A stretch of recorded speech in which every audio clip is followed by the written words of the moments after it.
Welcome to Nightlight. Step away from the mainstream and gather around as we enlighten the world and our realities and travel this cosmic journey we call life. Join us as we share with you and provide that beacon that can guide us all to a better way. Explore with us as we examine a metaphysical montage of spiritual insights, covering everything from the mundane to the magical, UFOs to unicorns, and everything in between.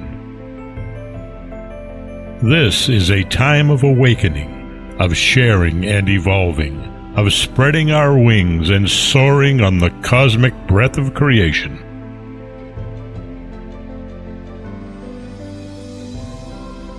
Come and join with other light-minded spirits as we weave our lights together to seek understanding, enlightenment, and, with a little luck, some wisdom.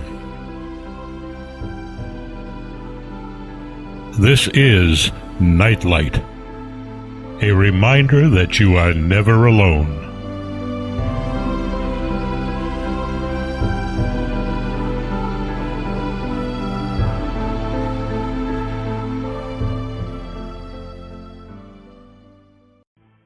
Well, good morning, afternoon, or evening, depending on wherever the heck you are.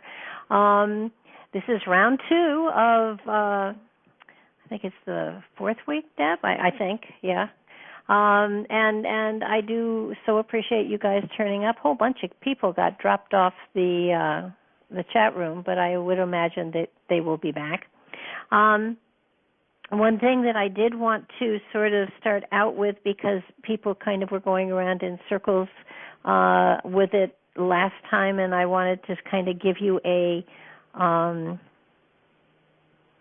sort of way of determining where you're coming from when you're trying to put a point across, or when you're doing a reading, or when you're trying to give spiritual information to another person. If you are saying, I think this and I think that, you're coming from your physical brain, your physicality, your consciousness, and that's a good place to come from if you're giving a recipe, or if you're trying to share the combination to a safe, or if you're trying to give directions to someone as far as how to get from here to there. However, if you're dealing with spiritual information, if you're intuitively giving information to another person, it's really more appropriate to come from your spirit. So what should be coming out of your mouth is, I feel this and I feel that. And if all you're doing is saying, I think, you know you're not coming from that spiritual place you want to come from. It's amazing on how you do give yourself clues as to where you're coming from if you pay attention to them.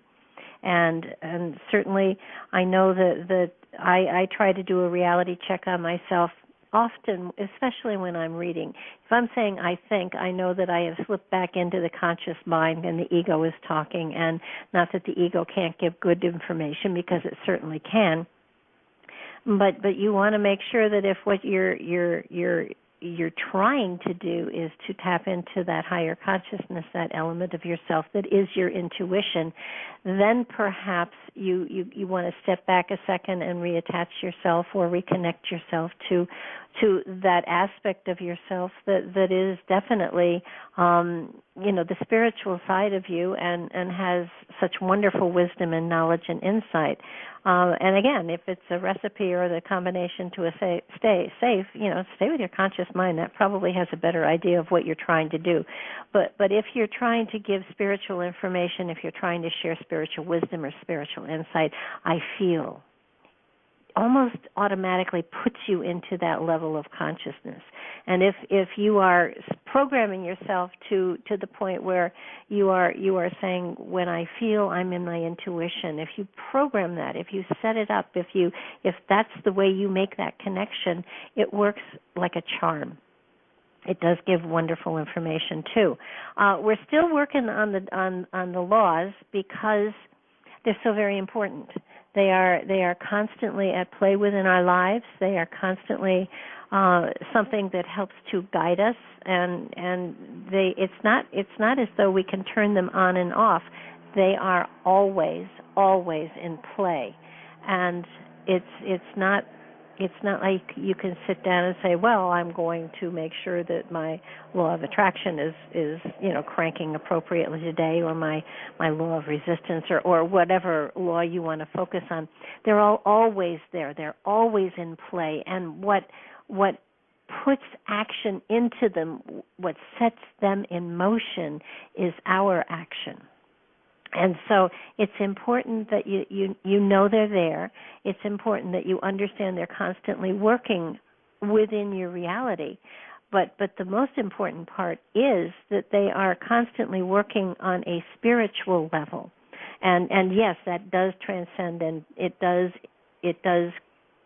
manifest within our physical reality.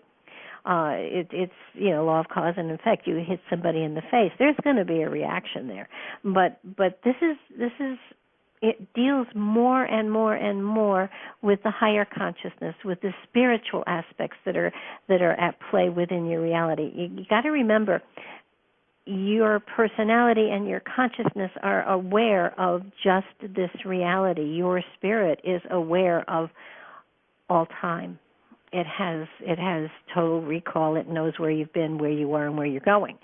So that's the aspect that these laws most definitely apply to. Now, that spirit manifests within reality through our physical reality. So it does have play within this physical reality, absolutely. But we're talking higher consciousness here, primarily. We're talking intent, perception. We're talking those aspects, not so much the mundane reality that we all exist in. But it's important to understand that it is not just this reality that concerns us, because we are a spirit. And that brings me right to the law of one, which a lot of people have trouble with. A lot of people kind of struggle with the law of one, because in many ways it tells us that we're all connected, that we are all part of a huge collective, and that huge collective is what some call God, what some call infinite spirit, what some call the universal consciousness.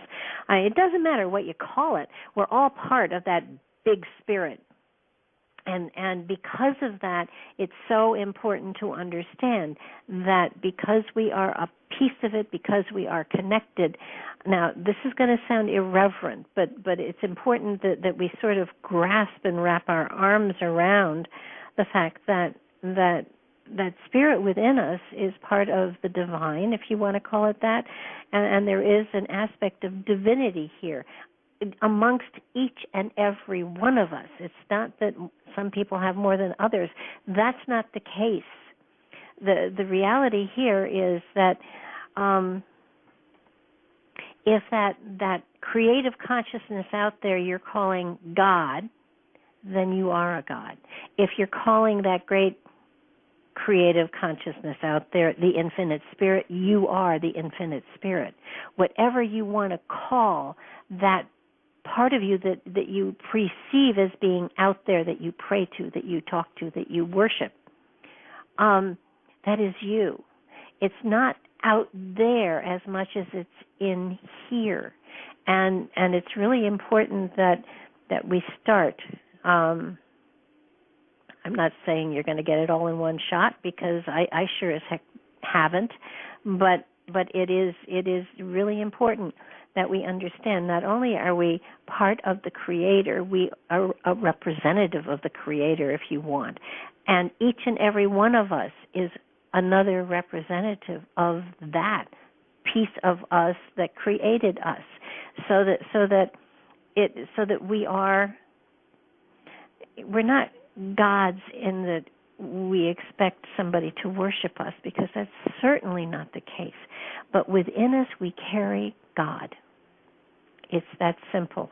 And Deb found something on the internet and she shared it, and I shared it as well, and it was said by the Dalai Lama. And he said, "This is my simple religion. There is no need for temples." Excuse the airplane. This is my simple religion. There is no need for temples, no need for complicated philosophy. Our own brain, our own heart is our temple. The philosophy is kindness. And it's true. And if we can grasp the fact that we don't need a religion or a philosophy, it is the spirit within and the kindness and the love that we treat ourselves and our fellow man, that is a form of worship. So if you understand and can grasp the fact that person you've been taught to worship, if you are of a Christian faith or a Jewish faith or a lot of faiths, that person that you have been taught to worship is inside of you, that you are a part of it. Then you don't worship at the mirror or anything like that, but you start to understand and take responsibility for your actions a little more with greater insight, with greater understanding, with greater compassion, hopefully. So when you start listening to your intuition, you're listening to that spirit within you. You're listening to that part of that which you call God that you carry within you. And once you do that, everything, you realize everything is connected to everything else. What we think, what we say, what we do, what we believe, all have a corresponding effect on the others around us and the world around us. So it's really important that we understand that we are one with our Creator, and as such, when we become creators, and I'm not talking about having children, because you're a creator when you create children, but when you create beauty, when you create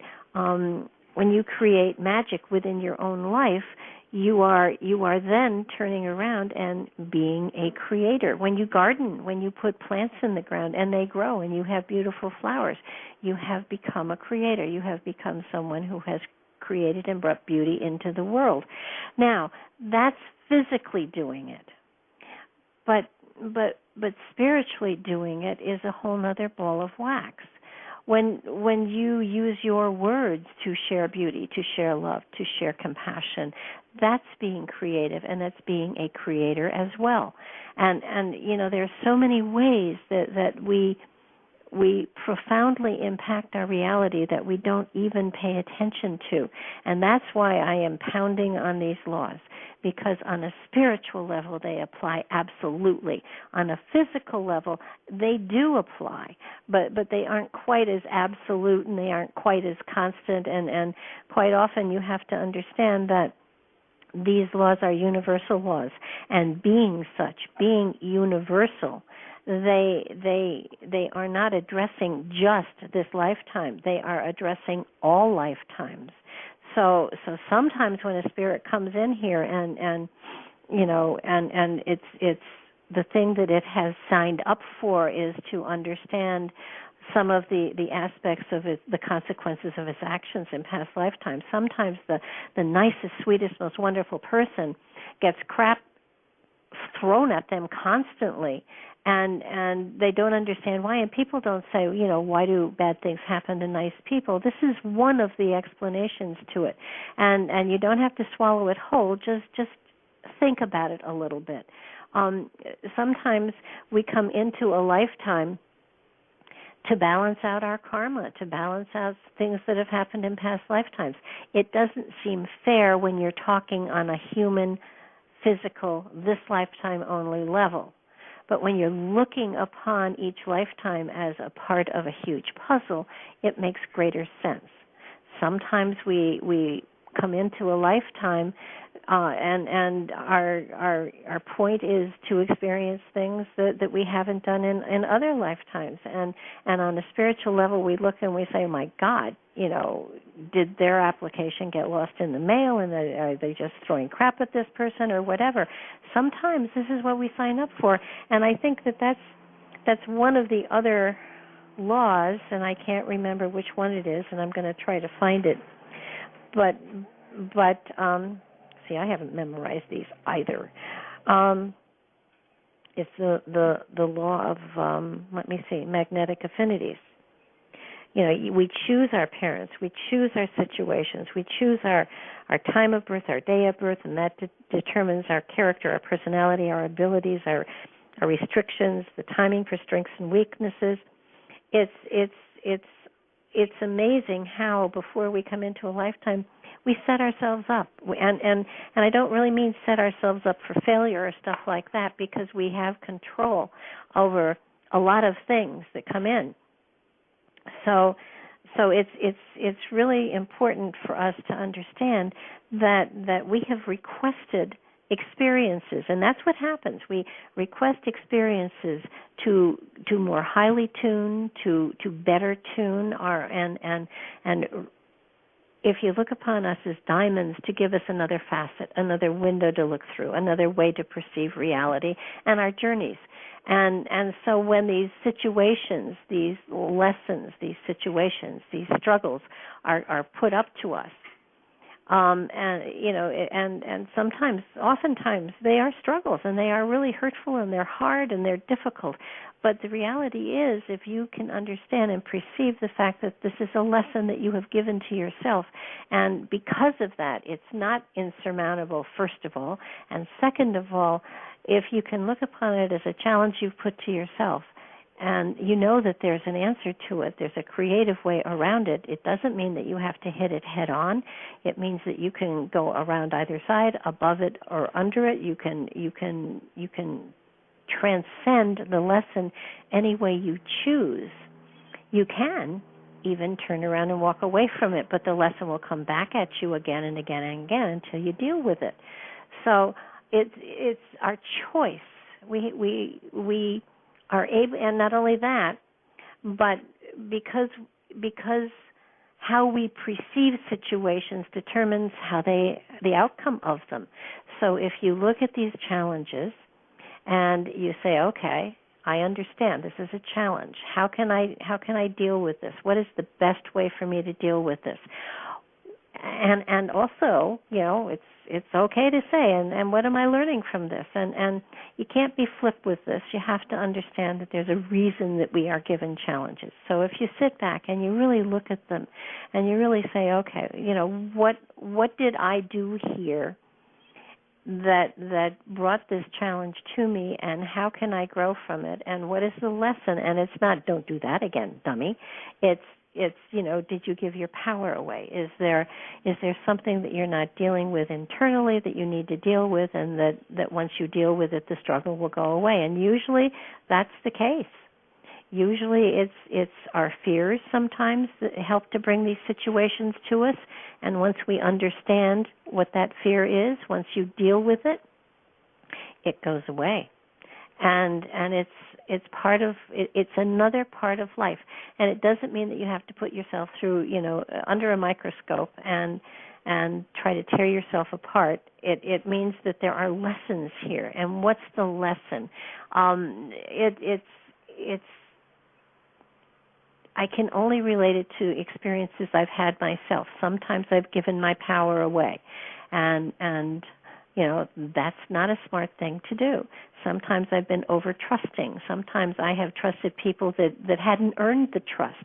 Sometimes, and it's not that in any way, shape, or form it was a bad thing. It was a lesson. It was something you needed to learn. And once you learn it, and once you put it into practice, it doesn't come back at you. The law of reflection is a cool law. It's one of the coolers, and it says that the traits you respond to in others you recognize in yourself, both positive and negative. And you know, what you admire in others, often you recognize as existing within yourself. And that which you resist and attract to strongly in others is sure to be found within yourself. So that you know, it makes a difference to kind of look at other people and understand they're a mirror. And what is it that you honor? What is it that you think needs a little bit of work, and it's not being judgmental of another person. It's, oh my goodness, maybe I've done that too. And there are a whole bunch of people that walk around that feel very good about themselves because they're pure of heart and stuff like that. And for the most part, I find that those people that boast and brag about how good they are often are hiding something. So I sometimes, when I come up against these people, I have to step back and look in the mirror and say, okay, have I become holier than thou somehow? Because if that's the case, that's not a way I want to go, and I want to back up, and I want to refine my presentation of myself just a little bit, because my feet are clay just like everybody else's, and I get smacked in the face just as often as everybody else does, and I make huge mistakes the same way as everybody else does. And when they come these days, I won't say that I'm perfect, because I'm not. And when something hits me and it's unexpected, I explode like everybody else, and I rant and I rave, and I try not to do it too publicly because that's not appropriate. But after that's out, after that's finished, then I take a look at what did I not see here? What do I need to learn from this? And wow, that was a major lesson, and gee whiz, okay, I'm going to grow from this. Rather than holding on to it and being angry, if you let go of it and move on, then life does begin to flow a lot better. And I'm not saying this is easy, by the way. I'm saying this is something I've worked on for a very, very long time, and I'm not really as good at it as I would like to be at this point in time. But at least I've experienced this, and I can tell you that this process does work, and that paying attention to these universal laws helps you exceed it helps you tremendously to understand and be able to perceive your reality in a different way. And once you perceive, what you perceive is what you create, because it is your perception that puts the energy out there that manifests within this reality. And you can't do this playfully. You can't do this, for the fun of it, let me create an amusement park in my backyard. That's not where we're talking here. We're talking on a spiritual level. And I think that so many people get caught up in these laws applying to our spiritual reality. More so than anything else, they apply to our spiritual reality. And yes, they do come into play in our physical reality, but not with the same impact that they hit the spirit within us. Oftentimes when they hit our physical reality, it's an overflow of what has already hit the spirit. And yes, all of these laws apply to us on a physical plane. They apply to us in our physical realities. If you actually live these laws sincerely and purely within your heart of hearts, on a conscious level, then you've got it made. But there are very few people around who are able to actually embrace them and live them totally. And it would take a lot, and I'm not sure that a person could actually survive in a physical reality if they applied all these laws constantly. I have a feeling that they would most probably need to be on an island someplace, protected from the rest of humanity, because they wouldn't survive in this environment that we have created for ourselves. But law of reflection, really, really, really important, and this the fact that we need to totally understand, that we have created this existence, all of it, all the crap, all the difficulty. We have created it, and we can't complain about it, because this was our creation. We chose this. We put it together. We carefully constructed all of the things that touch us, all of the things that we are running up against, the difficulties and the challenges. We asked for them. And I know that, people will say on a conscious level, there's no way in hell I could have signed up for this. But the reality is, totally you did. Totally you needed work on different kinds of aspects of life. And no matter how difficult or pleasurable your life is, it's something you signed up for. There are wonderful lessons that are put in place for you to, challenges. And I look on them as challenges. Now, nobody's perfect. When a challenge hits, usually it explodes in your face and you're upset. There have been times the challenges have hit me and all I could do was sit and cry or get angry and yell. But with a certain amount of time, I mean, everybody has to have a good cry and everybody has to be able to sort of vent their energy. But after that, it's a matter of how do you deal with what is going on? How do you sort of roll your sleeves up and say, all right, this I can fix, and there is not a challenge out there that you can't fix. There is nothing that you can't do. If you are, if something smacks you in the face, this is something that you need to deal with.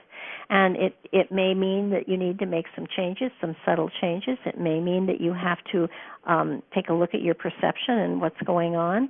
And if you're seeing same old, if all you're saying in your head is, yeah, I know where this is going, yeah, I know where this is going, then it is your perception that you need to work on, and you need to perceive about how, okay, changes need to be made so I can move in this direction. And you have, that's what free will is. You can choose to stay in the muck and mire, or you can choose to take action and move in a new direction.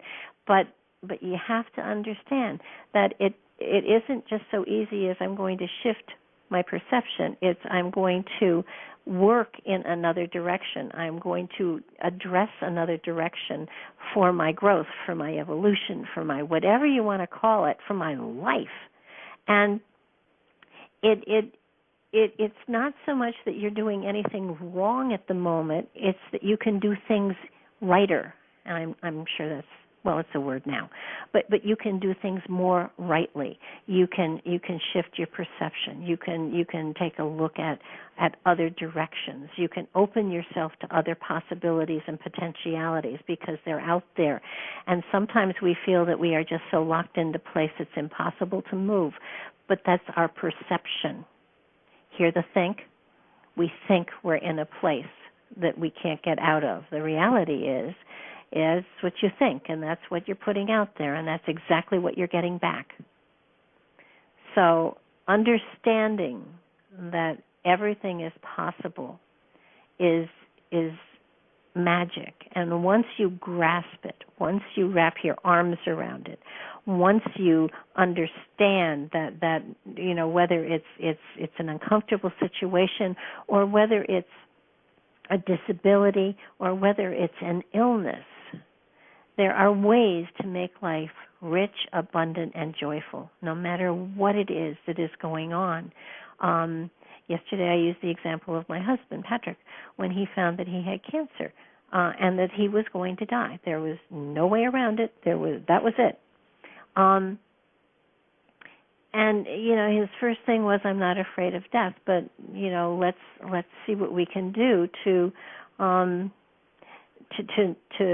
stay as long as we can, and let's see what we can do.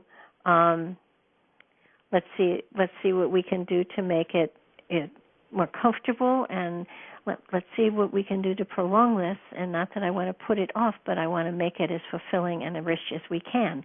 And that's exactly what he did. And I must say that the dignity and the strength and the positive attitude that he had throughout the whole process was mind-boggling. And so when he did pass, it was with such amazing strength and dignity that it was beautiful. And you can't feel sad because he filled it exactly the way he wanted to, and he passed over with a gentle, just a breath. It was amazing. So it's our choice. I've just been reminded that Marie has her hand up. Hi, Marie. How are you doing? Oh, I'm doing fine. I'm going to turn off this air conditioner so you can hear me. Okay. There you go. I am doing wonderful, and I hope everyone else is doing well, too.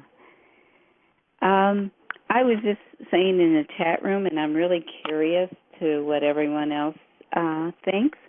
We're talking about, being aware of different levels of the self and of the programming that's running, whether past life or karmic or whatever. I was talking with Dr. Sheldon Caesar yesterday, and as I said in chat, he's the author of the most powerful book of affirmations ever written. And he also is now doing structured water. And since I'm a Hado instructor with Dr. Emoto from Japan, he asked me to kind of run through some things about water with him and teach a class for him. But he asked me, and this is the part I'd like input on, did I know the difference between the unconscious mind, subconscious mind, and the conscious mind? Now, usually I used to say unconscious mind, but then I was corrected not too long ago and said, no, it's called the subconscious mind. And then when he recorrected me back to the unconscious mind, I realized, okay, there's a big confusion about these definitions and what part of our mind we can actually literally tap. Good question. And I think that from and now see I'm thinking from what I have read, from the research that I have done, it's a matter of semantics and it's a matter of your own perception. As far as my perception goes, we have our ego, which is to me our conscious mind. And all the rest of it is our higher consciousness, and we have access to it, but we just have to have the ego step aside a little bit. So you have total access, in my opinion, in my feeling. You have total access to all of your consciousnesses. And if you want to, it's sort of like you can either have, many different levels like an elevator, or you can have one gigantic room. It's totally up to you. And it depends upon the person you're talking to, how they want to, segment it all. It's real easy to say, okay, so this level of consciousness only deals with these things, and this level of consciousness deals with other things.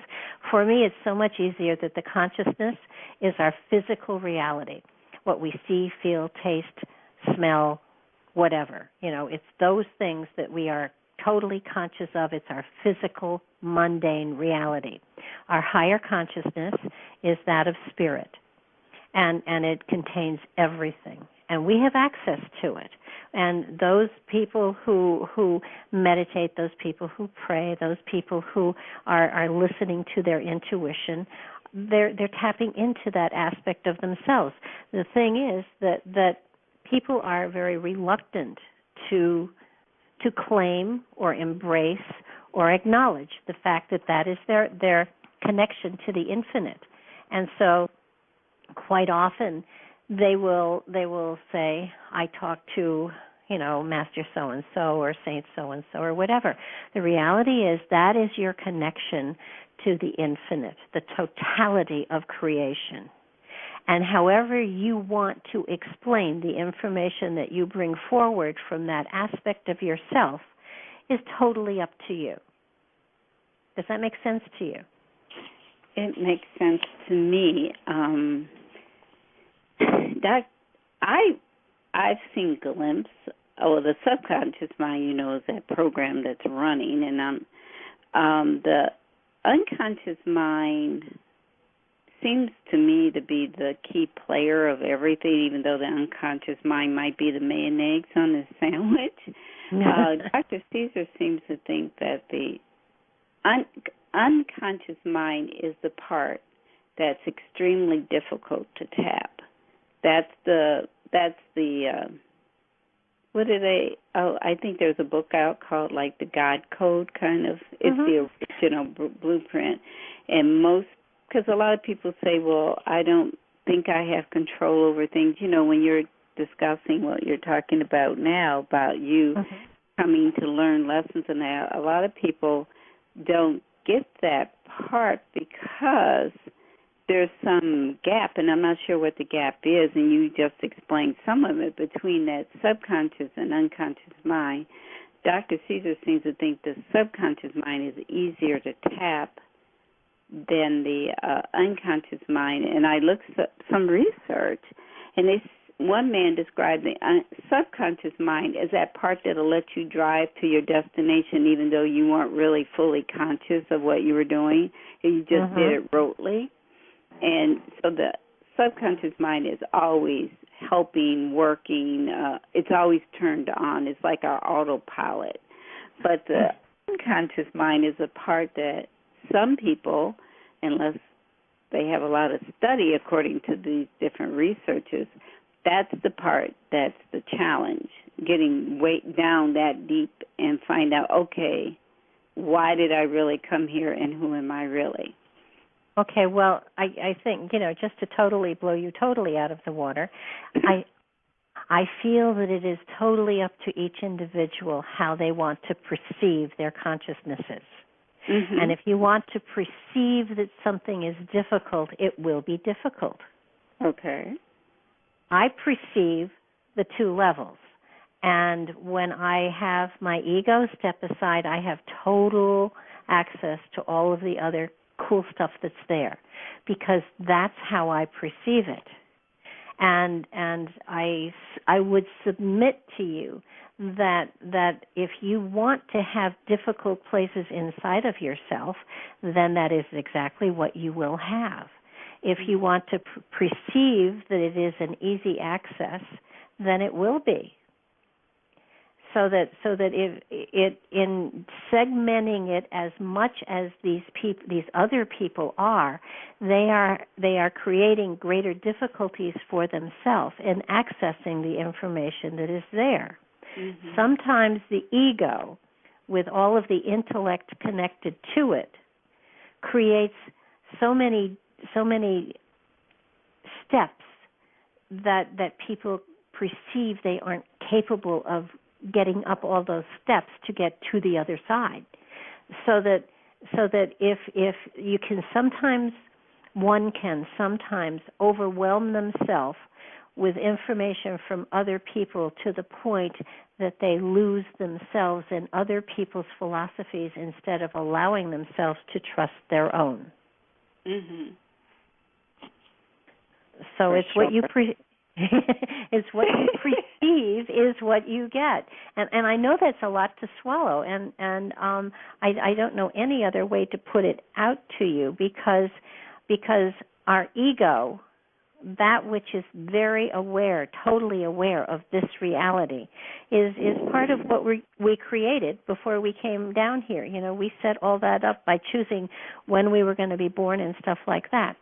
So that sometimes people have egos that just are impossible to get through over and around. I mean, I'm sorry, sometimes there are egos like that. And sometimes it takes a lot of convincing to the ego that, go out for lunch, I've got it from here.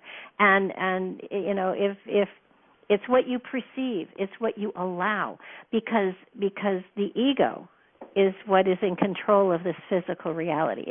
It's what makes you who you are. It is your personality. It is your character. It is all of your strengths and weaknesses. That's who your ego is. And if you only identify yourself by your ego, it's very difficult to move into the spiritual aspect of yourself that has a totally different philosophy, because it has universal everything at its beck and call. So that the ego, the consciousness, the ego, likes to be in control. And for the most part of your life, until you began to understand there was a spiritual aspect of it, your ego did a real good job of getting you to where you are. Yeah. Exactly. Now, once you are aware that there is a greater part of you that is an extension and a completion of what the ego starts out as, it's sort of like, you talked about the elephant in the room and stuff like that. The ego is the trunk, and the whole rest of the elephant is the spirit. And so to go from the trunk to the spirit is a windy path for sure. But what happens is when you get to the spirit that is the source of all creation that you carry within you, you take a look at the personality, and part of you shakes its head and said, what was I thinking? And the other part says, well, it certainly is drawing the lessons that we asked for, so, we might as well deal with it and try to work with it. And so what we have going on here is an attempt to build the bridge between the ego and the spirit within. And in my perception, and that's just me personally, in my perception, there are just those two. And you can make as many different levels if you want to, if that's how you learn, if that's how you want to perceive it, you go for it. But to me, it is so much easier to understand that my physical reality is one part of me and my spiritual reality is another part of me, and there is a bridge between the two. And once I get traffic going back and forth, the ego feels easier about intuition because it realizes I'm going to let it control lots of things, like when do I take a bath and when do I eat. And the spiritual side is going to take care of my philosophy and stretch it and grow it with wisdom and knowledge and hopefully, cool stuff. But like icing on the cake stuff. Yeah.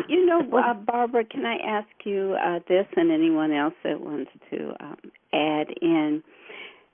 There is a level, and I think the story in the Bible about Jesus walking on the water, and as we know, many mystics, well, not many, but several other mystics have walked on water. I mean, there's been things saying, well, yeah, they did do that in those days, or if they were consciously able to do things. I do know people who have been able to levitate.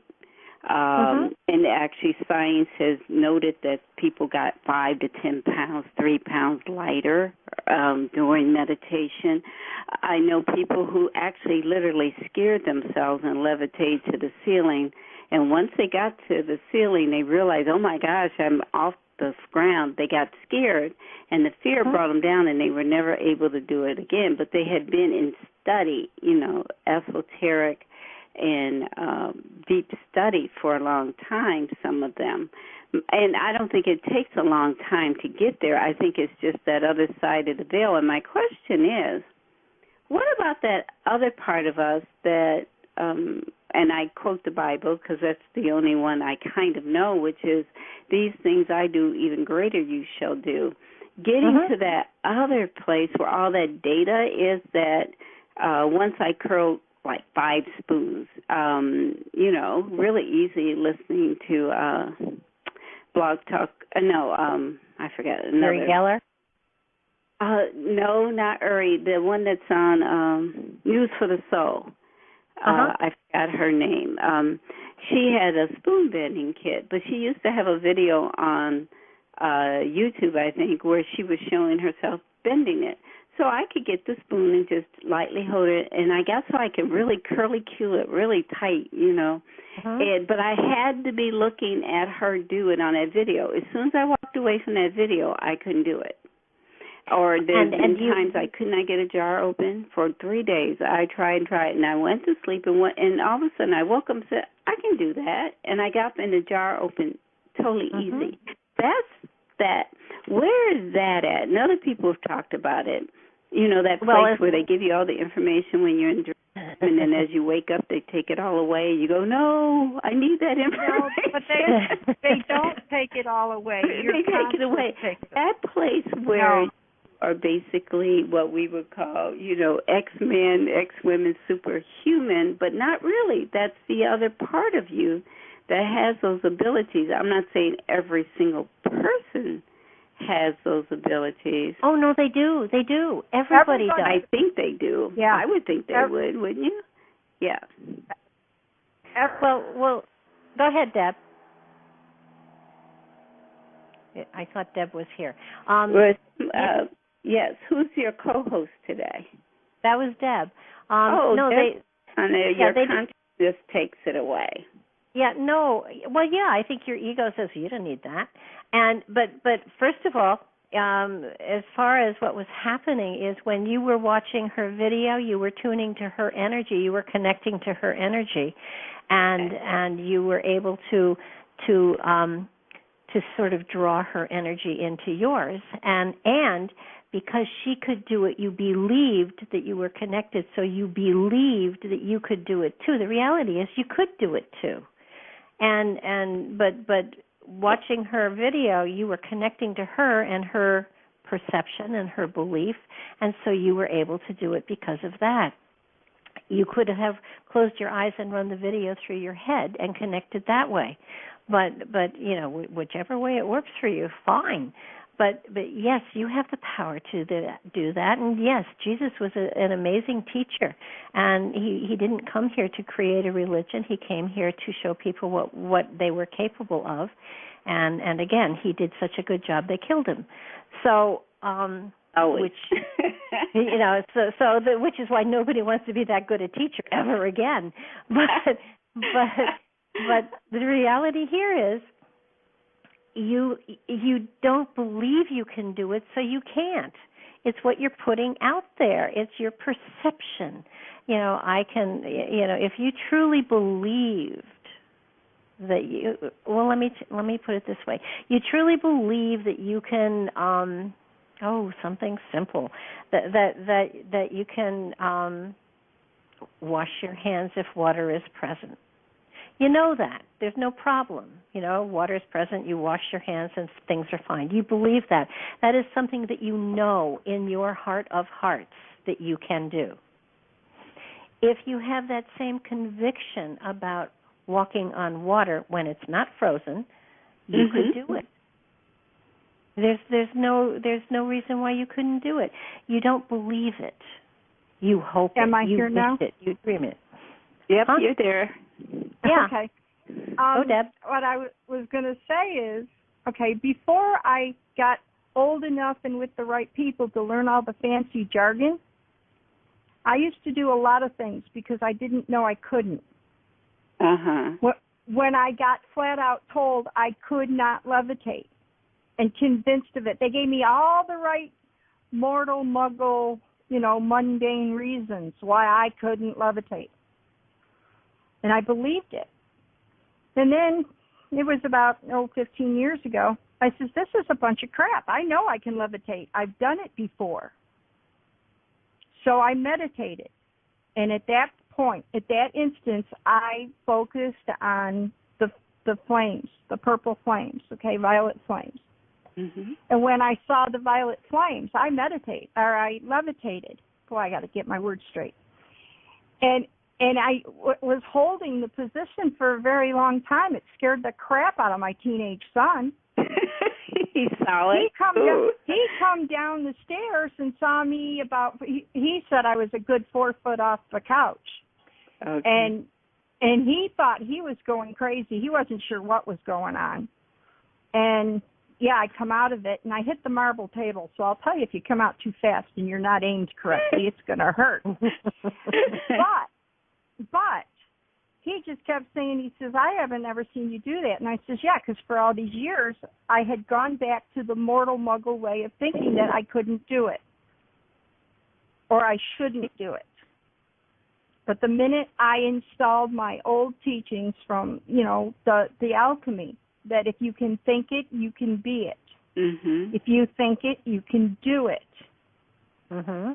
Then it'll work. As above, so below. So see, that's as there's within, so without. I mean, this Absolutely. is where it all comes from. And I was looking at different things that you put in here, and you're asking why. You don't need to know why. Y is probably the worst 3 combinations of W, H, and Y put together because it muggles everybody all up. Mm-hmm. It is. It just is. It's belief. Yeah, and that varies from culture to culture, I think, because in one culture... Well, a lot of people... Okay, I'm sorry, I shouldn't have said this way, but a lot of people believe, well, Christ did it, Jesus did it because of who he was. It wasn't just who he was, it's who and what he believed. Right. That's why he said, just as you said, as I do, you can do even greater. Mm-hmm. Because if you believe in something that hard, especially most of us have never seen what he saw or what he knew of, that so if we can believe as hard, without having it presented to us, then our faith is greater. Our belief is greater. We should be able to do it. That's how it's applied. Well, not only that, but we've been taught. Pre-programming begin? Is it before birth? Is it when you come into the collective consciousness and it starts tuning your beliefs for you? When you follow into your culture, your family? I mean, where does that start? And it's hard to say because a lot of people are never pre-programmed. Well, I think from what my research has shown, it happens when the spirit comes into the fetus. When consciousness is present, that's when it starts. Because when there is consciousness in the fetus, it's getting input from the mother, from the father, from the environment, and all of that. And that's in my understanding, that's where the pre-programming starts. But I think also, but also there is that aspect of understanding the element of faith. Faith has nothing to do with a religion. Faith is believing and knowing that something is possible. And we have been taught that faith in a religion is protective for us. Faith in a belief system is important because we don't know enough to have faith in ourselves. And that's where I believe a major stumbling block is. We have been taught that we cannot do so much that we have hobbled ourselves. No one's done it for us, and part of understanding the spiritual and the power of the spirit within us is first to understand that it's there and it's powerful and embrace it. And it doesn't mean that you can't still believe in a universal energy out there, but you have to. The important thing is that you understand that you as well are that energy. You are a representative of that energy. You have the same power. You are, it's like it was broken apart and every piece equals the whole. And that's what we are. And we are equal to that energy. And if you have the faith that you are capable of doing that, trust me, you can do it. All of us astral travel. All of us leave our body when we go to sleep at night and come back in. All of us do many wonderful things that we don't even realize we're doing because at that moment in time, our consciousness, the ego, is asleep.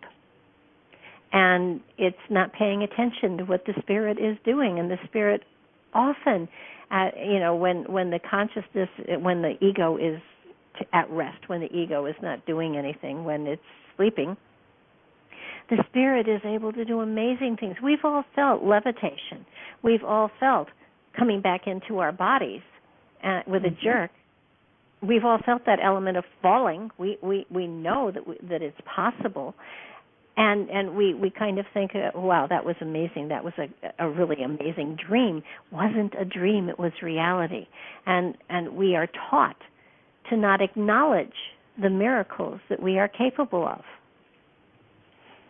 And so there's a lot of unteaching that has to go on here in order to reach into that part of us, the part called the higher consciousness or the super consciousness or the spirit within, or you name it, whatever you like. But most people say, I don't have access to that part. You only don't have access because you won't let yourself have access to it. It's really as easy as that. There are no stumbling blocks in your way if you perceive there are no stumbling blocks in your way. Well, then why, I know there could be a myriad of reasons, but some of the reasons that you do not allow that via ego or conscious mind, why is it set up that way? What's the agenda to keep you small when you're so much bigger than that? Whose agenda? I mean, you came into this reality. Right, but you in full understanding, you're coming in, making decisions. And I know you come in to learn lessons or experiences is the other thing. But is that the only mechanism that I can't remember who I really am because I have to experience it. So I shut off that part of my brain. And no, you're not. No, you're not shut out. You're not shut out. What's happening is that you set up this scenario to come in, to become human, to experience things in the human realm. And that's what you're doing. That's what I'm doing. That's what everybody is doing at this moment in time. Now, at some point in time, there is the place where you suddenly have that aha moment. There is something more, and that's the aha moment when the first door is kind of opened up, and you know there's another side, and then it's a matter of how do I reach it? Do I trust it? Do I embrace it? Do I, and then we do research and we find, oh no, that's hard because you can't do that because you aren't at this point, or you can't do that, and so that there are things set in place that if we allow them to change our perception in that we can't do it, that we don't. But the reality is you don't need to accept that philosophy. It's not that there is one way to do it. As many people as there are on this planet, there are that many different ways to have access to it. How you perceive the process is totally up to you. If you are taught that there must be a teacher, there must be someone wiser, there must be another way of doing this, there must be a more spiritual way, and oh my God, so-and-so has 20 steps, that's where I'm going because that has to be the best way because there are more steps. No, there's one step. You go from here to there. That's but if right. you Cut out the middleman. Yeah, but if you choose to have lots and lots of steps, that's perfectly okay. That's but the reality is we find our own pathway, and by looking for other people's pathways, we divert ourselves.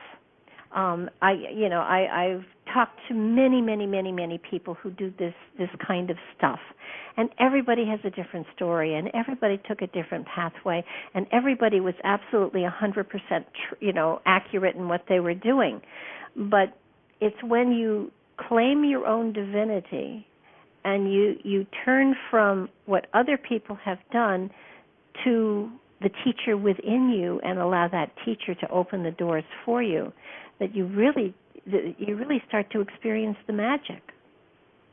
And I'm not saying don't talk to other experts because I think that's fabulous. It's always wonderful to speak with other people that have gotten to a place that you want to go to. And it's wonderful to hear their stories. But you don't have to replicate them, and you don't have to accept their philosophies. There have been hundreds, probably thousands of people that I have shared with over the years that have wonderful philosophies, some of which I like and I stole part of them, and some of them I said that's garbage and I'm not going to believe that. But you have to understand that it's totally up to you. It's your way. It's not somebody else's way. It's not how Gandhi got there, how Casey got there, how Rasputin got there, how Nostradamus got there. It's not how any of them got there. They all had their own pathway, and it worked for all of them. But your pathway is your pathway. And if you try other people's methods, and it's wonderful to listen to the philosophies because they've put tremendous thought into it. And there are moments when I have one philosophy on the evolution of mankind, and then there are other moments that I'm totally off and wacko in another area. So that you have to understand there's no cut and dried, but it has to be your philosophy. And it has to be what you create for the person, the spirit within you. And whatever is most appropriate for you is what you install and what you follow. And if someone else's, if you feel that you need to follow somebody else's pathway, go ahead. But ultimately, you have to find your own way. And have I made it difficult for myself? You betcha. Have I made wrong turns and fallen in the berry patches? You betcha. And will I still again? You bet. I mean, that's part of this whole process. But in my experience, it's what you're perceiving that you create. If you perceive 20 steps or 10 steps or 3 different levels of consciousness, or I've seen as many as 40, and then people think, oh God, I'll never get there, but I'm only on level 2 or I'm only on level 3. What's the matter with just opening the door and going there and talking to the spirit within? Yeah. I mean, it's much easier. And I only say this because I have been one of those that have looked for 20 and 30 ways, and I have looked for a teacher that makes it hard and difficult, and I have looked for someone who's told me about the struggle it is to touch into that higher consciousness and how difficult it is. And I bought it all. I really did. And in some cases, I paid huge amounts of money that I didn't have to find out that it's easy and you don't need it all. All you need to do is to truly and absolutely embrace the spirit within you. And that's not, for many, that's a very hard step. And I'm 70 years old, and I'm just getting to the point that I understand it. So you know, it's a struggle, but it's a wonderful struggle. And I think Queen has something she wants to say. So, hi, Queen. You want to add in here? I do. Your timing is really good because I'm putting globe down or mastic down on the counter. But yeah, I do want to add something. Marie Luso is on DTR, and when you go check her out, she's on every day. Tell her Opulence sent you back to her. She has some fabulous expressions and people as guests every day. And the levitation, and the flying and that kind of thing, I was reflecting. I used to do it a lot. I don't regret not doing it or miss it. I know I can do it because I've done it. But I used to do it a lot, and I would take off with my dancing. And because at that time I was focused more on my dancing, which I'm coming back to now, ironically. And that was just like a way for me to take off. And the knowing that all things are possible within us is truly the key, knowing that and holding on to that. And surrounding yourself is my knowing with people who will affirm that with you, so that you are surrounded by that vibration. Talking to spirit, of course, is the ultimate blessing in this expression to bring forth anything that we want. And yes, sometimes we get caught up in the drama. Oh yes, we get caught up in the drama. But remembering in the blink of an eye, things can change, literally and figuratively. Just with the blink of an eye, when you're looking at something, and if you blink your eye and open it again, there has been a shift. And we have the capacity. We are, as Barbara has said, we are part of the all-knowing, the all-wise mother, I like to call her. And we just have to remember that. And in thinking of it from a mother, coming from the mother, being part of that, mother's love is so giving. In those cases, there are some horrendous mothers, so, you have to erase that programming, reprogram, plugging into like-minded energies is my statement to stay in that vibration would help to make it easier and to help make the journey even much more magical, which is my intention and my accomplishment. I will speak it into reality.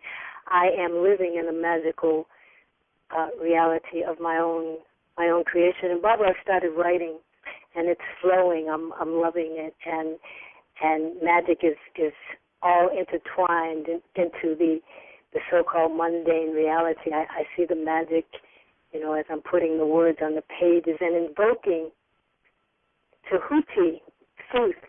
And there's another name, Dajan. I don't say it. Anyway, you all can look it up if you wish. And I had mentioned Ma'at before in terms of the laws and her connection with Tahuti. And Ma'at is the keeper of laws and justice. And I'm going to go back to and listen to you all and go back to what I'm doing. In addition to, I'm multitasking. We can do a lot of things at one time. We can do it all. We if can, we want to. Queen, and that part that Queen was talking about feeling that you're connected and having what I call a tribe. I think the human side of you needs to be affirmed and feel like you belong to something. So if you can find people who are believing or a culture or whatever, that is in tune to where you're going, like just hearing you say, well, I levitated. Well, that makes me feel better about waking up and hitting my head on the ceiling a couple of times.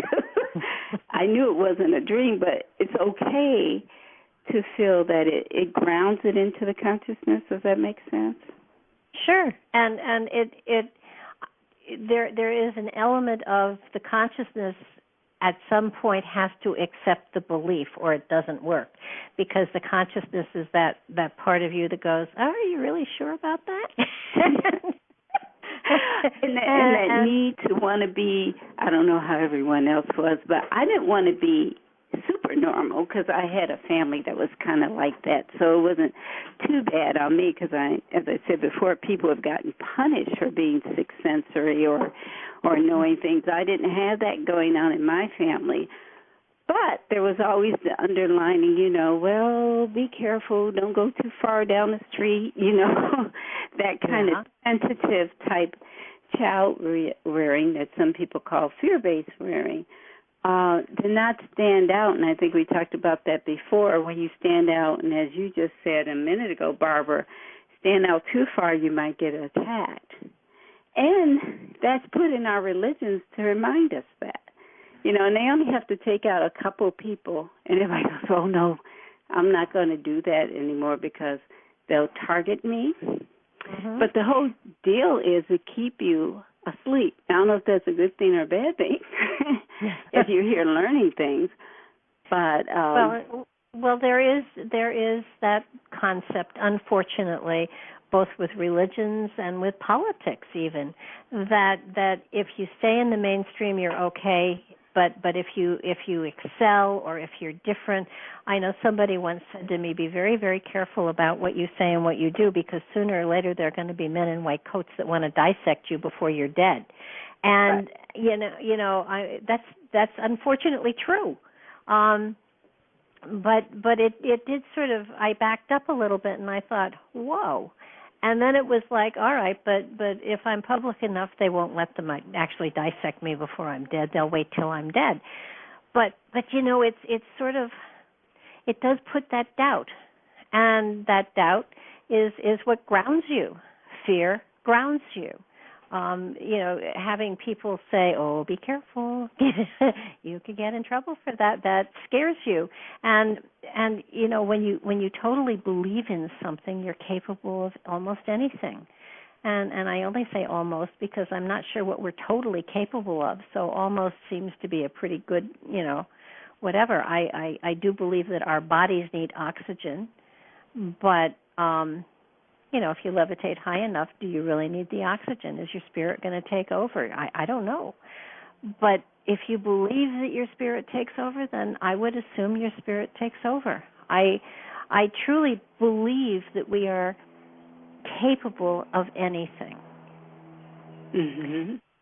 It's just that there is a part of my ego that says, be careful what you're saying. But the reality is, I have seen magic and I have seen miracles, and I know they exist. Correct. And because of that, I believe in them. And the only thing that diminishes them and makes them not as frequent as would be a delight, is the fact that there's part of me now and then that doubts. And that's exactly what happened with Peter when he tried to walk to Christ on the water. He believed in Jesus and his words, but he looked down, he saw water, and he doubted. Just that momentary doubt is all that it took to take him down. And that has happened to me a couple of times when I had gone out to, I think I mentioned it, the hyperspace, but at a minute I went, oh, wait, can I get back? I have children. And then you snap back, and for me, every time I do that, I don't get to go back to that place, that particular place, maybe somewhere different. But, that fear is, if that's consciousness or it's part of being human. This is the bridge, is fear the draw gate, the gate pull up. No, fear gets a bad rap. And we've said this before, but there's fear that works in our conscious brain that keeps us from harm. Mm-hmm. Mm-hmm. But then when we use fear as a, blazing sword, it stops us from, continuing forward as well. So, absolutely. But I'm just saying, fear kind of gets a bad rap. It's a dual-edged sword, though. It's, is it evidence appearing, is real? False evidence appearing is real, or is it, the other one that I won't say, but basically you throw it all aside and, go for it. Go for the gusto. Mm-hmm. And then that way it doesn't stop you. But you do have to sort some of it out. I mean, there are a lot of people that like running into a blazing building and they get a paycheck for it. But they have some tools, in their training and skill bag that, helps them to get back out. I'm not one of those. I've been burned enough. I've lived through house fires. No, you couldn't pay me to do that. Well, in some cases you call it, in some cases, though, isn't it, if you have been burned, then you know not to go towards fire, so it's not fear, it's wisdom at that point. Right, but then you learn when fire is a tool and when it's not. If you use it or if somebody is using it against you. Or you see there's those definitive moments. There is a place you can get where fire does not burn you as well. There is another step, and that step is we are all one, including you with the fire. The fire cannot burn you unless you have a belief and a misunderstanding that it can. And then you have to transmutate your energy enough to be in that spot. Mm-hmm. Well, but if you start out telling yourself you can't levitate, you can't do these other things, you can't astral, then you're already putting up blocks to being able to transmute that fire. But they're your own blocks. Have either of you ever walked on coals? I've seen people do it, and I totally believe in it, but I personally know. I believe in it. I haven't done it. Yeah, I also believe in it. I haven't had the opportunity, but basically, they what they do, among other things, is it has nothing to do with spirituality. It is programming yourself that it's cool, it's cool, it's cool, it's cool. And if you believe it, and you do, it is cool, and you will not burn your skin because your belief is so profound at that moment in time that you get into a collective consciousness, you get into a group energy. It's the same type of group energy that happens with faith healers, with I was just going to say that. With fundamentalists, absolutely. I mean, they get the group energy going. That's what the singing, that's what the dancing, that's what the clapping is. It's group energy. It's getting everybody swept up in that same energy. And then that healer draws on that energy and touches people, she becomes a medium for that energy, if you will, and she hits people with it. And let me tell you, magic does happen. Now, there are unfortunately people that misuse this, and there are people that set people up as people to lie about what's happened. But I have seen people healed because their belief was so strong that if that person touched them, they would be healed. And but a healing like that requires the person to, after the healing takes place, to change their life to a degree and their belief system to a degree to maintain that healing. And right. you'll see a lot of people who have been healed by a healer who walks around. Although there are some people that and the one person that I can think of that I can pull out of the hat is the hugging saint. If any of you have ever seen her, she is magnificent. I've met people that have not only been healed by her, but who travel with her, and they have seen her heal leprosy. And Google her in your spare time. She does travel, and she hits the United States, and she is amazing. And she literally is one of those people that you have to think, now she's done something right somewhere because she came in here. And there is one of the laws, and of course now I'm going to have to go through. I don't have them memorized either, everybody. I have to thumb through them, and I will mispronounce the spelling of this one. It's the universal law of Bodhisattva. It sounds Indian, and I think it probably is. It's a Sanskrit word, and it's commonly accepted by most metaphysical adepts today. It means one who has transcended the need of earthly incarnation, but who has chosen to return to the earth to support others in achieving enlightenment. Bodhisattva. Yeah. Thank you. You're welcome. He will never really be free until all souls are free, so most serious students of metaphysics have entered into this development stage of evolution. She is the only one that I would ever say I would apply this term to that I have heard about, and I know of a lot of healers that are all over the place that seem to be very commercially focused, and the commercially focused, bothers me a little bit.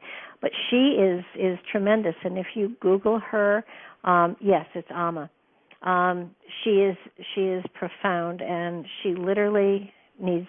The person I know who travels with her says she just absolutely needs so little sleep it's unbelievable, and she doesn't eat that much either, and she's full of joy and love and laughter, and she's profound, and there is somebody who is here to help everyone.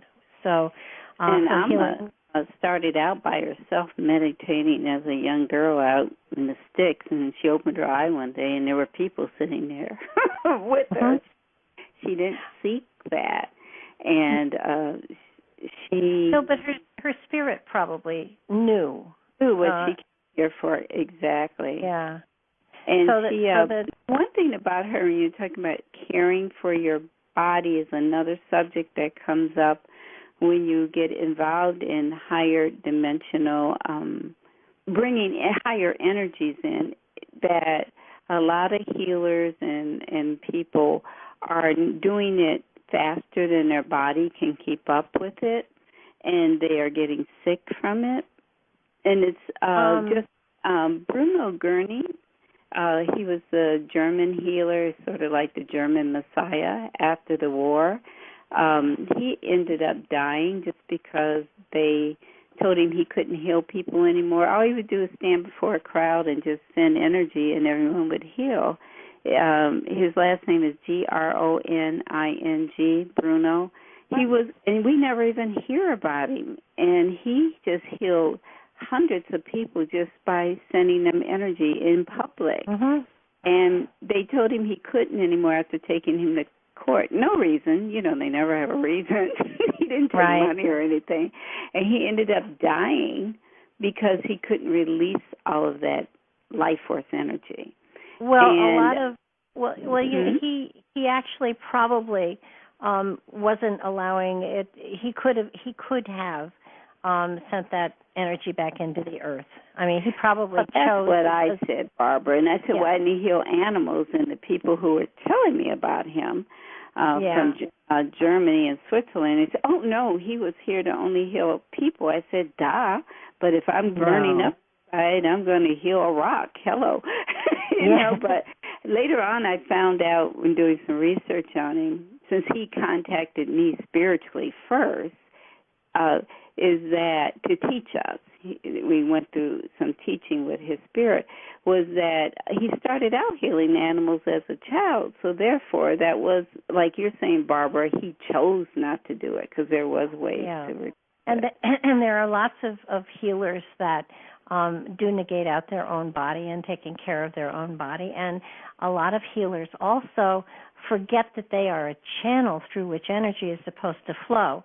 And they take on the illnesses of the people that they are working on. And those who don't channel, that don't really bring it through and make sure that they pass it through so that they are just the channel, lots of those people do take on illnesses. I mean, look at the lady who channeled Seth. She did get cancer, and she did pass away, and she brought through some fascinating, some wonderful material, and you know, she did help a lot of people with the material she brought through. So I do believe that a lot of them get into the commercialization of the talent and the skill that they have, and when that happens, then it diminishes their attention and it diminishes their ability to really have the purity of spirit that they need to have in order to help people appropriately. There is a moment in time when a teacher of spiritual of this quality, not me, but of these other people, that they get to where suddenly they're swept away by the fact that people are you know, flocking to them. It's a little scary, and they forget to take care of themselves. And that's related to, and now you might come in with this issue, which is self-love and self-respect. Instead of, I mean, when you pour yourself out into the world and never replenish yourself, there's something missing, and I'm guilty of it. I got it really bad. I'm working on it, about giving so much. But as women, I notice women tend to become victims of that faster than a lot of men do. And I think because culturally we're told we're givers and a lot is expected of us to be, you know, struggling to give that. I mean, it's just written in the code of being a woman, kind of. And if you don't do that, then there's, you know, well, she's a strange, you know, woman. She's not this, she's not that. But if you don't love yourself, in fact, I'm teaching a daily self-care workshop this Sunday at this church that invited me, because it's a church of spiritual healers, and a lot of them are not doing the daily self-care. It's definitely an important aspect of this field and this work, and respecting yourself. And when we talk about loving relationships and stuff like that, the first relationship you have is with yourself. And if it's not a good one, then none of the other relationships in your life are going to be either. And so many people say, well, I like myself okay, but I need somebody to be in my life to complete me. No, you don't. Mm-hmm. No, you don't. Fun to share, but not complete. And so it's a matter of you find the love and the joy inside of yourself, and then you draw people to you that are comparable. It's the same thing. It's the law of attraction. You will draw to yourself people who are like you. And sometimes there have been times in my life when I looked around and I went, uh-oh, something's wrong here.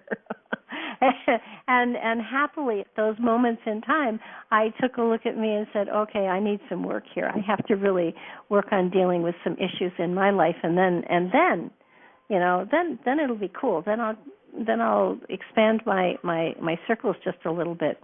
But I think that from what I have observed and from what I have experienced, there are times when you find people that you thought were really friends for life, that they drift away, and then you realize that you're on different paths. It doesn't mean that they're, above you or below you. It's just their path went in a different direction, and you have to embrace that and just, hope that, sometimes your paths cross again because they were cool people. But it's not that they aren't good people. It's just that you're in different directions, and you have to constantly address where you are and who you are and what you are. And sometimes people in the spiritual field, sort of get to a point where they think, okay, I'm hot shit now, so I don't have to grow anymore. And that's not the case. Mm-hmm. If we aren't constantly growing, if we aren't constantly reaching for more and saying to that spirit within, what more do you have? Where can we go now? What's the new direction? If you don't keep asking that question, if you don't open yourself to what your intuition brings you, to what that spirit within you brings you, and it's important to not put that spirit on a pedestal. It's important to understand that spirit is working with you, not directing you, but working with you. And so it's not a matter of worshiping that aspect, that power, that insight, that intellect, that wisdom that's in there, but saying, give me more. And you can't limit the books I take out of this library because I own the library. So let's go in another direction. Let's see what else there is. And if all of the books in that particular area have been taken out, maybe that's not the direction you were supposed to go in. But it's that having that open line of communication, and it doesn't have to be through prayer. It doesn't have to be through meditation. It's a part of you that is there to be open to you always. And it's up to us as individuals to recognize that and to ask that, ask your higher self, your higher consciousness, the spirit within, out to lunch. Ask that part of you to be accessible and take it on a walk through the woods. Ask it to just sit and talk to you, because it does. And so often the ego pretends to be the higher consciousness and comes at you with, "Oh, thou child of spirit, thou infinite star child," and it's like at first it's like, wow, I've really hit the mother lode, and then it starts to shovel it at you, and you realize this is your ego, and you realize that you made a wrong connection. I remember that "This is God" conversation. You cannot question God, this guy was telling me, and I said, why not? God is interested in wanting to know what I want to know. And then I kept hearing the inner voice going, "This is God, thou shalt not question me." And I went, I don't like that sound of that voice. Sounds fishy. Mm-hmm.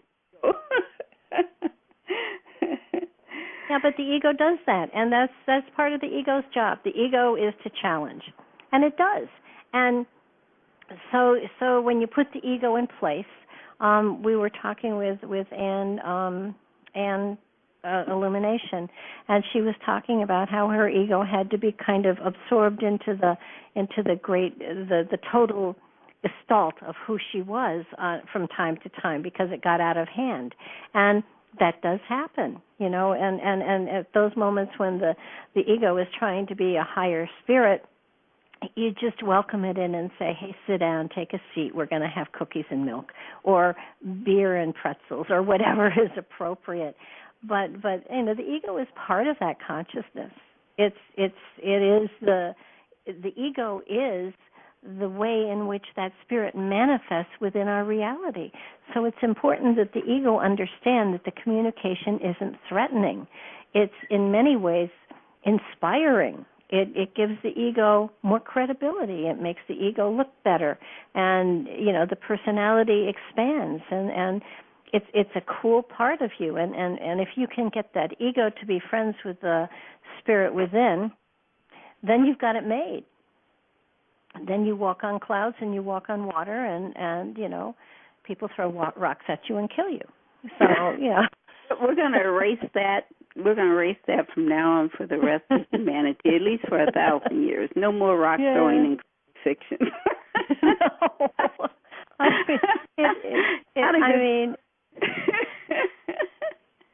There are people who really and truly are seeking answers and are really and truly seeking wisdom, and they're looking in, that song, looking for love in all the wrong places.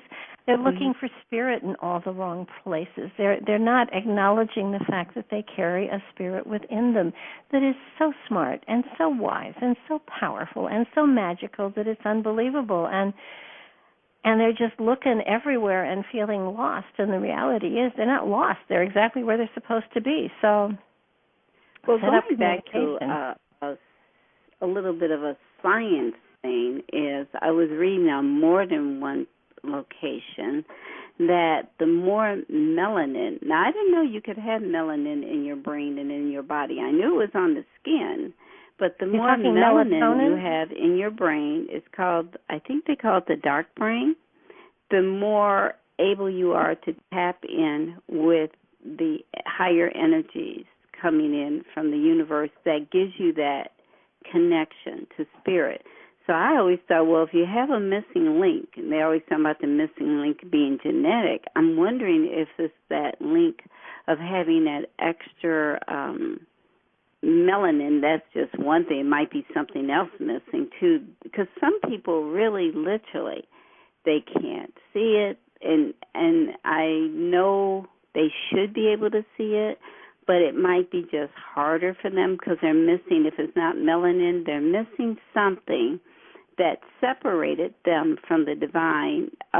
In all the mystical and religious stories, there was a separation, and I'm wondering what caused that separation and the formation of the little ego. Is that something was taken away that gave, because you can get some people, and I don't care what, they can find spirit in a blade of grass, and another person, I don't care how many courses they go through. Happening. Yeah, so but not everybody is meant to achieve that level of awareness every lifetime. Yeah. That's part of their journey. And melatonin, I think melatonin is what you're talking about. That's the pigment in the skin, right? Right. What did I say, melanin? Yeah. No, melanin. Melatonin is... Melatonin. Yeah. Okay. I put the discussion I think that she's talking about is a pseudo-science kind of thing, where they were trying to say that the people with more melanin, which is the cutaneous melanin in them, had the brain capacity then to find more spirit because of where the regions they were in. But, I think that's something that somebody would have to really, really, really go through. And research it some more and find out. I think it's full of bunk myself, because I think anybody that wants to actually, work at their spirituality in this case, because that's a choice to do that, can come to the same sort of levels. I think they can come. I was just wondering if it's just harder. For example, when I first was being gently led to be more telepathic and not rely on automatic writing or in cards or anything else, I kept hearing, I think I mentioned this before, I kept hearing gas escaping from my brain, like a bicycle inner tube had a little hole in it, and how it sizzles when it comes out when it's wet. And I could call my friend. I said, "There's a hole in my brain. I'm losing gas." My mother was listening to some program, and then I found it in the book, she said, where this man said the way we were originally telepathic was there was a layer of gas that surrounded the brain itself, inside the brain, that allowed this vibrational communication to coexist better in the human consciousness. So I wondered, was gas being put in my brain inherently, like the body produces it, like the body could produce, like you're saying, everyone can do it. Once their body produces all of the things, I don't know if it's just that pigmentation, it could be a genetic crystallized structure that was missing, But you can build that. I mean, they're doing science now that says a mother who's depleted all minerals in her body can't produce enough, even though she had none, for a baby to be healthy and complete, because the body knows how to transmute things into what it needs. So I was just wondering if that's the same spiritually. Well, the thing that we have as humans in the physical realm, we make all sorts of judgments and perceptions and rules and ways of putting some above others. And the reality is the spirit is the same in every single individual. The power is the same in every single individual. Now, the lessons that individual needs to learn have been determined by that spirit before it came in. So it may well be that spirit, this lifetime, is meant to go to spend the lifetime without the connection that other people get, but it has nothing to do with the vehicle that the spirit is riding in. The spirit is all-powerful. It can do anything. But if this lifetime, the spirit, the consciousness is meant to go around uninformed, the consciousness will go around uninformed. You could put it down right sitting opposite God at the dinner table, and God, or that infinite wisdom or that infinite master or whatever, would be able to talk him blue in the face, and they wouldn't accept any of it. So it doesn't have anything to do with the physicality of the body you're riding in. It has to do with the perception of the spirit within you. So, it's a really hard, it can be difficult, and it's difficult for even people who understand the process, that this is just a physical body that the spirit is riding in, and the spirit itself is capable of everything. But perhaps for this lifetime, that person is not supposed to be able to grasp the fact that everything has spirit. I mean, it could be, it's important to go through a lifetime without that knowingness. There may be lessons there that spirit wants to gather. The spirit itself understands the whole thing and probably is ticked off when people try to open a door that is supposed to be shut and stay shut for this lifetime for that individual. You just don't know. There's no way of understanding the way of the universe, of the grand scheme of things. It has to do with, I mean, I have relatives who will never understand what I do. And they do try, but they can't make it fit into their religious belief system, so therefore I am wrong. And I love them. And they love me greatly. They don't understand me, but they love me. And that's an okay thing, because this lifetime they have to go through whatever process they're going through with their religious beliefs and their faith. And I do the same thing. But that's okay, I love them. And in many ways, I think the universe had a hell of a sense of humor putting this kind of a combination together in one family, but it did. So here we are. But nobody is deficient or more better endowed than anybody else. It's a matter of what were you meant to use this lifetime. Right. And we use what we're meant to use, period. But those on a spiritual pathway, those that are beginning to embrace all of these other things, obviously will at some point in time get to a place where they have a more comfortable communication with that spirit within them. No matter how they go about it, no matter what process, no matter how many levels they have decided to create within their consciousness so that they feel they have achieved whatever it is they have to achieve. But it's different for everybody, and I just think it's kind of cool that you make your own way and you decide to build your own bridge. I mean, the structure is there, the framework is there. You just have to decide how many planks you want to lay, or if you just want to roll out a whole a roll of light and walk across the light. I mean, it just do it however you're comfortable with, whatever works for you, because it's going to be different for everybody. It's the same thing as when people meditate.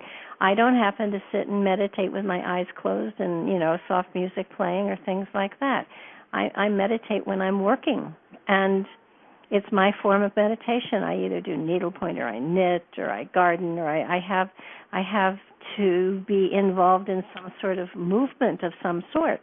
And I can't do, the moving meditation of Tai Chi or stuff like that because I have vertigo, so I often fall over.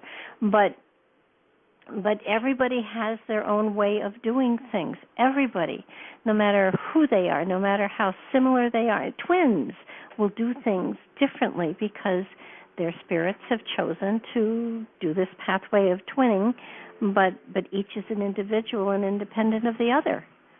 So people who refuse to accept, it's sort of like you have to discover it yourself. You have to discover it within yourself. I can't tell somebody there's a spirit inside of you that is wise and has, all of this power and all of this insight, and this is how I get to it in me, but you can't get to it that way, but it's there. You have to believe first it's there, and then you have to reach for it in whatever method, way, or form is appropriate to you. I'm just saying that method, way, or form is of your own perception. And whatever you perceive is perfect for you. So that however, and the cool thing is nobody can write a book with the steps of this is how to achieve enlightenment because it won't work for anybody but you. So that it's you can't convince someone of something they can't see, feel, touch, or smell. But when there is a knowingness inside of them that it's there, when that aha moment, that knowingness wakes up to them, then they know what they're reaching for. Then the fact that there's a higher consciousness and there's an ego, and the two of them have to connect somehow. Then you got something to work with.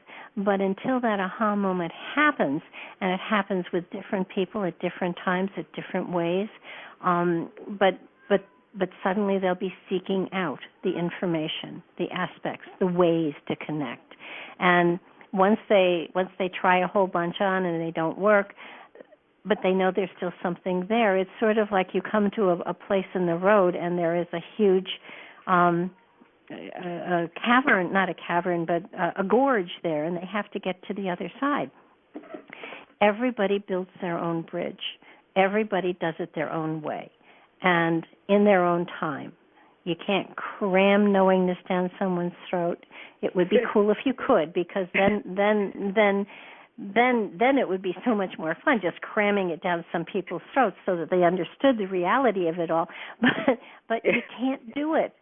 You just can't. And people who go on a regular basis to church and stuff like that, they're getting the same stuff fed to them over and over again, but mostly they're being told they can't do anything unless they have the blessing of. And that's sad. But those people need that. So the fact that, I've stood here and told everybody you're God, and, do something with it. You have this power. Do something with it. Make a difference in the world. It doesn't have to be a notable difference. It has to be your difference. And if you do that, if you make your mark that way, then you've achieved what you're here for. And, that's blasphemy. I mean, but, and a couple hundred years ago, I probably would have been burned at the stake, and I think I probably was a couple times. But yeah, Shirley MacLaine got in a lot of trouble for that, for saying that in her book. Sure, she did. But and that's where we're at. Oh, if nothing else, you're a co-creator. You got to take credit for some of this. Well, we got to take credit for all of it because everybody has agree, the same but I was power. just trying to let some people off the hook. No, can't let anybody off the hook because we're all responsible. I mean, this is our reality. It can be heaven, or it can be not so heaven, because I don't believe hell exists. So, but it's what you perceive it to be. And when I moved into the house I'm in now, there were no gardens or anything around me, and I kept seeing gardens, and now there are gardens all over the place. Now, I worked like hell, but I saw them and I struggled and I dug and I planted and I weeded, and but my perception became my creation, and it's magical. And everybody has the potential to do that. I'm not special. I'm like everybody else, but I had a little better understanding of the process. It was kind of like, I keep seeing this. Outside my dining room there was a very narrow deck, and I kept saying to Patrick, I see a deck out there. And he said, I see more work out there than you imagine. And I said, no, I see a deck out there. And he said, I see bushes out there. And so I dug all the bushes up and said, I see a deck out there. And he started with, he said, what did you do? And I said, I dug the bushes up. There's a deck out there. And he said, I guess there's a deck out there. And you know what? There's a deck out there now. Yeah. So it's you see it, you feel it, you work it, you make it happen as best you can, and then it becomes reality. It's not easy. It's work, but it is fun work. And it's being really, really stubborn about what you believe. and when people come and tell you something different, you put your hands over your ears and you go, la, la, la, la, la. I'm not going to teleport myself to my son in Nashville's house, at least today. But at some point in time, it would be so cool to be able to just turn up on the doorstep and have him try to explain how I did it. And of course, then I would worry about, where's my underwear? What did I didn't bring anything with me. That was pretty dumb. There was Uri Geller. Someone mentioned him earlier. I think you did. Uri Geller. He, in his autobiography, actually teleported himself while running to the bus. He jumped through time-space continuum and ended up flying through the plate glass window of a friend of his that lived in a nearby city. And he recognized the living room because he had been there before, but he had no idea how he managed to fling himself through time and space. And there have been several other people who said that their master gurus taught them how to do bilocation. A saint was able to do it. There's been several saints, and even, what's his name in India? Sai Baba was supposed to be able to teleport himself. And one guy said he did it, and he was almost dematerialized when he remembered he didn't have his passport, and he'd be in another country and no way to get back, and he brought himself back, and then he couldn't do it again. The Buddha did it across the river. I mean, there was no bridge, and he was on one side in one moment, and he was on the other side at the other moment. It's something that's definitely within our power to do. And I just forgot, because we came to Disneyland Earth, and it's no fun to ride the high rides if you know that you could fly, so they clip your wings and tuck them in. No, they didn't clip anything. No, you got it all. You just haven't figured out how to do it yet. You got it all. Your memory is not erased. It's all there. And that's one of your own boundaries. That's one of your own boundaries. You tell yourself you can't, because it doesn't make logical, reasonable sense for you to do it. That's part of the pre-programming. And yet, there are people out there that don't go through all that as much, simply because they left it in their contract to remember more from their former lives. And to truly believe, I mean, I believe that I'm capable of all that, but there's another part of me that's saying, but I haven't remembered how. Reality is, it's not how. It's embracing the knowledge that I can do it and just knowing it will happen, not having to worry about how, knowing it will happen. And then all things will come together to make it so. All things on the quantum level, as so above and so below, everything will be in sacred geometry, beautiful pattern of your life. It's going to happen. Yeah, it's that knowing, I know that I can do those things. I absolutely know that I am capable of doing those things, but I'm not confident enough to actually try it. So that I'm putting my own stumbling blocks in front of me. I know that I can teleport. I know that I am capable of that. I just would hope I would be clothed when I did it. I mean, but there again is a stumbling block, and I jokingly say it, but it is a stumbling block. So I don't absolutely believe.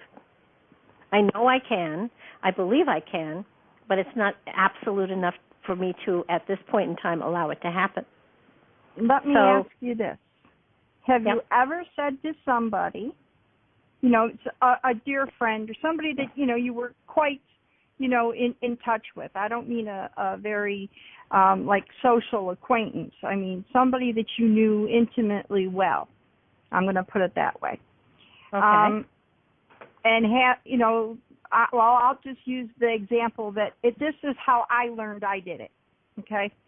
I said he had his grandmother that had raised him passed away. Mm-hmm.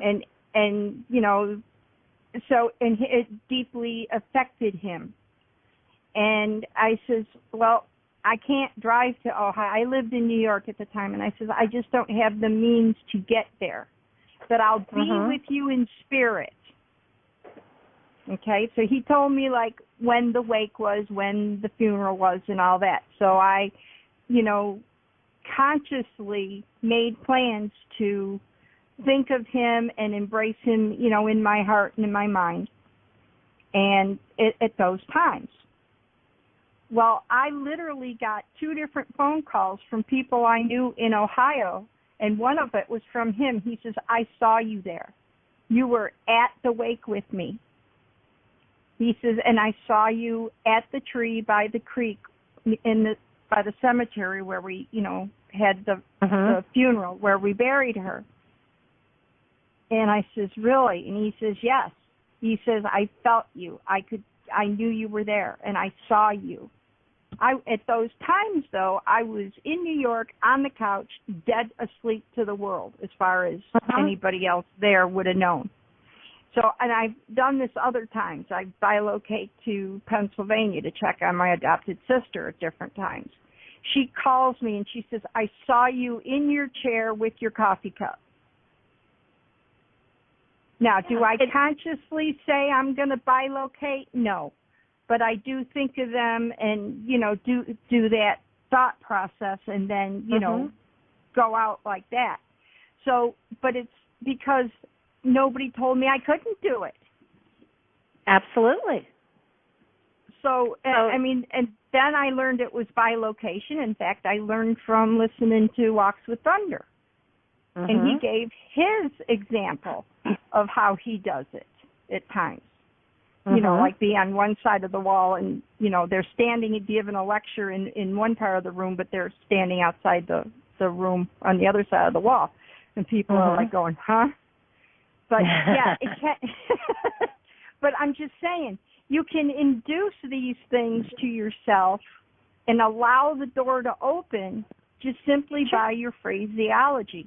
I'll be with you in spirit. Sure. Simple as that. And your spirit has the ability to, beam me up, Scotty, when they pull all the atoms apart and put them together. It doesn't really need to take the corporal body with it, but the spirit will zip out. That time when you kind of trance out, your spirit will even go help someone on the other side of the world because there's no time and space. And people say, I thought of you and I figured out how to get out of this. Or in your dreams, what you think are dreams, or you kind of daydream, you see yourself helping someone who's in a burning building. And then you end up back in your body, in your time and space. The spirit is not tied down. It might be hooked to that silver cord out of the navel they talk about. But it's pretty... Well, it is. But, but that's all the other parts. So if you can acknowledge that and realize that there's nothing keeping you from doing it. Absolutely. Except yourself. Well, for those that are in the chat and for those who listen in archive, because I'm learning that archive is very popular these days, I would strongly urge that you give this a shot, that you set up a time, maybe with a friend, where the two of you are going to share, and take a half hour, take an hour, and just focus yourself on that person, on their energy and stuff like that, and for one of you, do it, I don't know, from 2 to 3. I'm going to be focusing on you. I'm going to be watching what you're doing. I'm going to be there with you. I'm going to be a part of you. And then another day, the other person give it a try too, and compare notes, because you're going to find you're totally, absolutely capable of this. You're absolutely capable of getting impressions of what that person is doing, what's going on, smells, feelings, sounds, whatever. And, if it's something you want to develop, go for it. You have the power to do it. Now, I would venture a guess that the people that try it, that get great results, are impressed by that, but they don't go any further with it. And it's the people that go further with it that become more and more and more practiced at it and better at it. The only reason I do what I do is because I practice it all the time. The only reason that my communication with Spirit is what it is, whatever it is because I practice it all the time. It's like a muscle. If you use it a lot, it works well for you. If you don't use it, you lose it. You don't lose it; it just goes dormant. You can always wake it up again. It never goes away. But the more you focus on this kind of an activity, the better you get, the richer you get as far as your own understanding of Spirit and what Spirit is and what's going on within the spiritual realm.